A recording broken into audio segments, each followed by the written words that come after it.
En medio del contexto de guerra, como ya escuchamos, todo en base a lo que dicen las fuentes de Estados Unidos y lo que dicen allá en Estados Unidos, el cruce de fuentes que hace Oli Esteves y lo que dijo el gobierno mexicano, ahorita le voy a comentar. La guerra, lo que nos está dejando, la advertencia ayer también la Unión Ganadera Regional, si podemos poner ahorita el comunicado, si lo tenemos por ahí, por favor, después de a Eduardo Torreblanca, lo voy a leer, cómo advirtió ayer el presidente de la Unión Ganadera Regional que viene un aumento por la carne, de la carne, y que también estamos en un momento de aumentos, Eduardo Torreblanca, la gasolina, hay un debate abierto al respecto también por el combustible que está, y usted dígame, que me escucha, que me ve, que está en Proyecto Puente interactuando, yo le pregunto, ¿ha notado un incremento? En la canasta básica ni se diga, ¿en las gasolinas?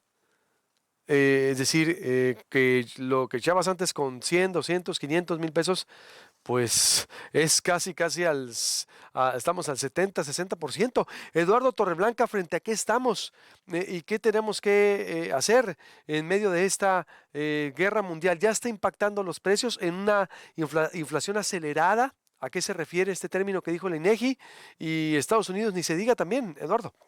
Sí, Bienvenido, mi estimado. efectivamente, Luis Alberto, me da gusto saludarte. Buenos días a tu auditorio. Sí, nos Igualmente. encontramos ante un proceso global, es decir, afecta a todas las naciones, independientemente de que cada uno de los países tiene componentes o problemáticas propias que pueden aliviar o bien más bien complicar la situación inflacionaria que se presenta fundamentalmente por dos cosas. Una, destacadamente el ataque de Rusia a Ucrania, porque finalmente Rusia es un gran exportador de petróleo y de gas, de combustibles, abastece a buena parte de Europa y exporta algo así como 5 millones de barriles de petróleo.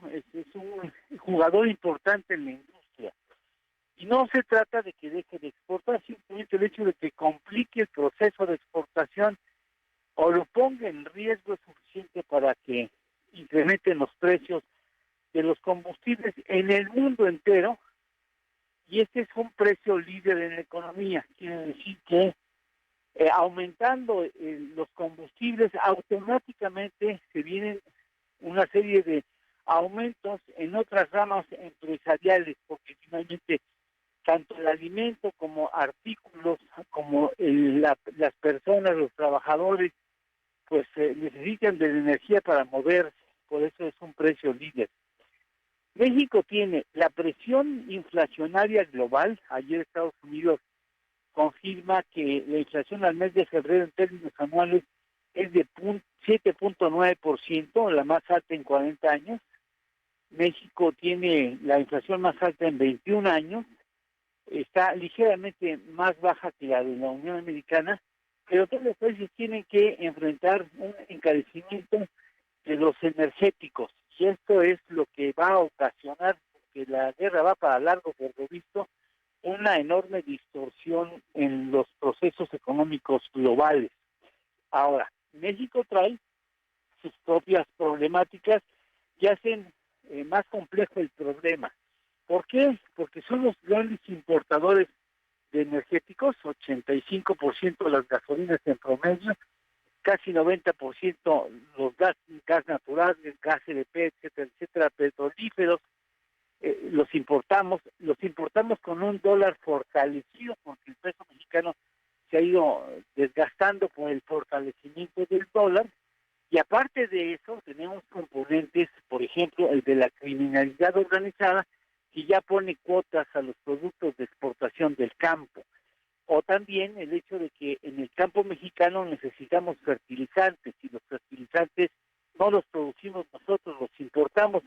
Curiosamente, números gruesos, 60% de de los fertilizantes los importamos de Rusia, por ejemplo, y gran parte del trigo y de maíz, tanto de Ucrania como de Rusia y Estados Unidos, por supuesto. El caso es que estamos en una problemática compleja que a mí me permite en estos momentos pensar que la inflación en este año no cierra abajo del 8%, a reserva de ver si esto se soluciona o si esto se hace más complejo. Es un asunto delicado.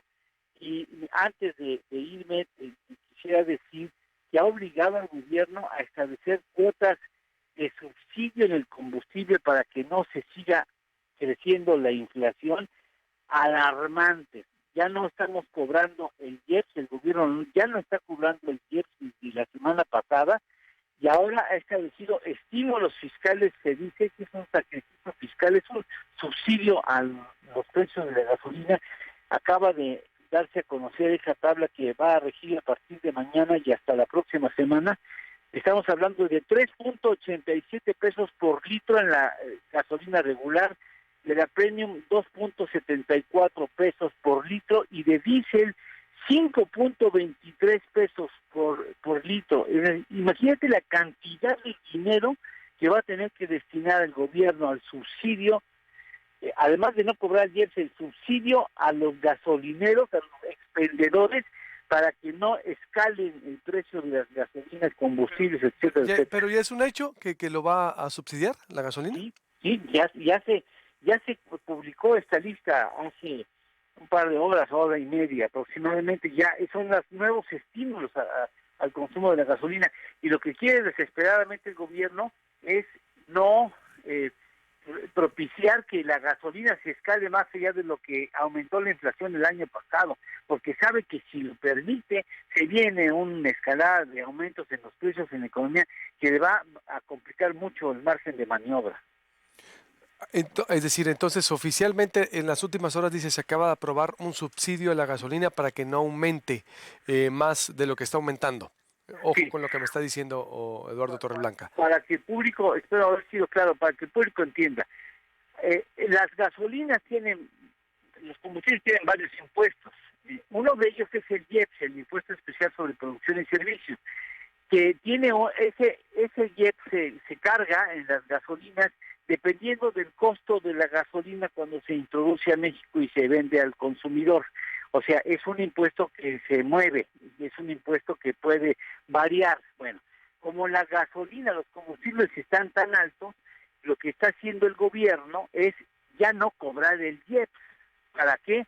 Para que no aumente en esa misma proporción las gasolinas. Pero como aún así sigue siendo más alto el precio de la gasolina, desde la semana pasada aplicó una tabla para apoyar a los expendedores de gasolinas, de combustibles de todo el país, que juega primero en sacrificios del impuesto. Sí. Corte y vuelvo contigo. ¿Me permites, por favor? Por favor. Claro. Sí, estoy con Eduardo Torreblanca, analista financiero. Ojo con lo que nos está explicando, es sumamente importante. Estoy con Eduardo Torreblanca para finalizar. Es que hay tantos temas, mi estimadísimo, muchísimos temas. Ahorita viendo el nuevo frente del presidente con la Unión Europea. Los combustibles, nos decías exactamente, se rigen por los impuestos, ya no van a cobrar el IEPS, es decir, para evitar el aumento de la gasolina. Y el gobierno decidió hace unas horas, dice, subsidiar la gasolina, y las recomendaciones también para el auditorio, para quien nos escucha, de lo que estamos viviendo. ¿Y qué significa entonces? Dices, también hay riesgos de este subsidio que el gobierno puede emplear a la gasolina. Sí, pues ya ahí está. La semana pasada el subsidio aplicado a los expendedores de estos productos era de 87 centavos para la gasolina regular. A partir de mañana es de 3.87 pesos por litro. La gasolina premium no tenía subsidio para los expendedores en la semana pasada. A partir de mañana tendrá un subsidio por litro vendido de 2.74 pesos. Y el diésel tenía la semana pasada un subsidio de 60 centavos y a partir de mañana será de 5.23%. Es decir, los consumidores no pagamos ya el IEPS porque el precio del combustible es muy alto, pero tampoco los expendedores van a pagar el impuesto sobre la renta. Y si el asunto no ajustara suficientemente con el impuesto sobre la renta, el gobierno de alguna manera les compensará el impuesto al valor agregado. Ese es un enorme esfuerzo presupuestal para evitar que las gasolinas escalen en su precio por las cuestiones internacionales que sabemos. Pero esto, Luis Alberto, y no quiero ser agorero del desastre, pero esto implicará al gobierno sacrificio presupuestal a partir del segundo semestre. O sea, o pide prestado para cubrir los faltantes en materia impositiva que le está llegando, o aplica un recorte presupuestal para tratar de ajustar las cuentas, porque ahí el gobierno es muy ortodoxo, ¿no? Es el más neoliberal de los neoliberales y no va a endeudarse y va a hacer esto a partir de otro sacrificio al presupuesto. El asunto es que lamentablemente la guerra no va para cuando termine y mientras siga siendo así, las cosas se van a complicar en el terreno internacional y me parece que pues afecta a todos los países, y a nosotros pues también, por supuesto, exigiría del gobierno un acuerdo con los agentes para que entre todos busquemos las soluciones para evitar que esto impacte al consumidor, aunque el presidente no es muy adepto a hacer esas prácticas del pasado. Pues no. Conclusión, mi estimado, conclusión de lo que viene, lo que estamos viviendo. Vienen tiempos difíciles, mire, racionalice el uso del combustible para que usted no cargue si va a las tortillas, bueno, estoy exagerando, si va a las tortillas y mire, le va a hacer bien. Dos, pague las deudas, insisto mucho siempre en eso, pague las deudas comenzando con las que tienen mayor carga en tasa de interés. Tres, piense muy bien si establece compromisos de mediano y largo alcance. Revise en qué está gastando y trate de hacer algún pequeño ajuste, que sea temporal ciertamente, porque si usted sigue con los mismos hábitos hasta ahora, va a tener que cargar con un mayor pago de gasolinas y combustibles y eso se le puede generar mucho problema. Aguas, el gas también viene con un aumento importante. Si usted tiene el piloto automático, pues póngalo en la función de piloto. Si no se va a bañar, ¿para qué está calentando el gas a lo inútil? Esas cositas, parece que no, pero ya en conjunto pintan, Luis Alberto. Ahorrar todo lo que se pueda en todos los frentes, en todo en lo más mínimo entonces. Sí, sí, porque este año, la verdad es que esta problemática no es culpa del gobierno, pero sí se le complica otra vez en el 2022, qué caray. Vaya. Gracias, mi estimado, como siempre, estamos en contacto. Un abrazo. Un abrazo muy fuerte, Luis Alberto, gracias. Igualmente, ya el lunes estaremos entrevistando a Luis Núñez, importante análisis, pero es que hay demasiada información. Ahorita me voy con lo que dijo